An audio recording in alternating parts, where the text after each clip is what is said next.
On a hot, dry afternoon in the American West, a slight uptick in wind can turn parched vegetation into a massive liability. Emergency responders operate in a landscape where high risk doesn't always lead to an ignition. They have to decide when conditions warrant a massive mobilization of equipment and when the danger will remain just beneath the surface. To communicate this invisible, escalating risk, the National Weather Service relies on a strict tiered hierarchy of meteorological alerts. The very first signal they issue is the Fire Weather Watch. Forecasters broadcast this alert 12 to 72 hours, and sometimes up to 96 hours in advance of an expected weather event. This early notice creates a strategic planning window. It acts as a be prepared signal, giving land management agencies time to assess their personnel and stage resources well before a single spark catches. This data visualization breaks down the primary triggers for extreme fire danger, starting with wind velocity.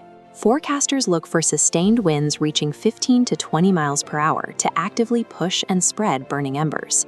Looking at the next element on this diagram, we see relative humidity. When humidity drops below 25%, the dry air pulls existing moisture out of the surrounding environment. The final variable shown here is 10-hour dead fuel moisture. This metric measures the water content held in small, dead branches and brush. When this drops below critical levels, normal forest debris becomes highly flammable. Meteorologists have manually tracked these specific wind and moisture variables for decades to predict wildland fire behavior. When forecasting models show high confidence that these three factors will converge within a 24-hour window, the situation shifts from strategic observation into an imminent physical threat.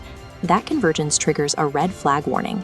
This is the highest standard alert issued by the Weather Service, indicating that critical fire conditions are either currently occurring or will occur shortly. In highly unusual cases involving damaging winds and exceptionally dry fuels, forecasters will attach a particularly dangerous situation, or PDS, classification.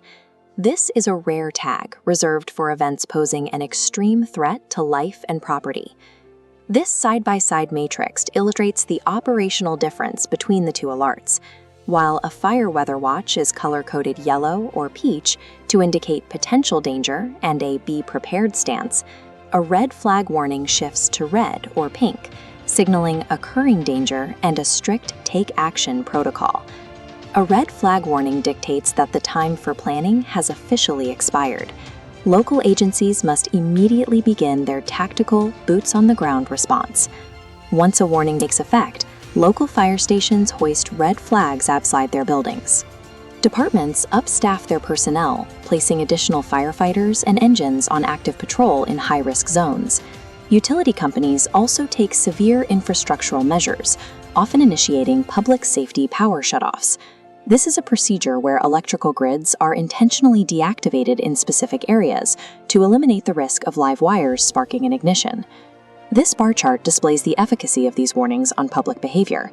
On declared red flag days, we see a measurable drop in short-term human-caused ignitions, like debris burning, showing that the alerts alter daily habits. However, this expanded chart shows the danger of ignitions that do occur. If a fire starts on a red flag day, it has a 33% higher probability of expanding into a wildfire exceeding 100 acres. When the critical ingredients of high wind and low humidity align, these fires scale with speed, pushing huge smoke plumes over thousands of acres. If these conditions push a fire into the wildland-urban interface, the resulting devastation can level entire neighborhoods within hours.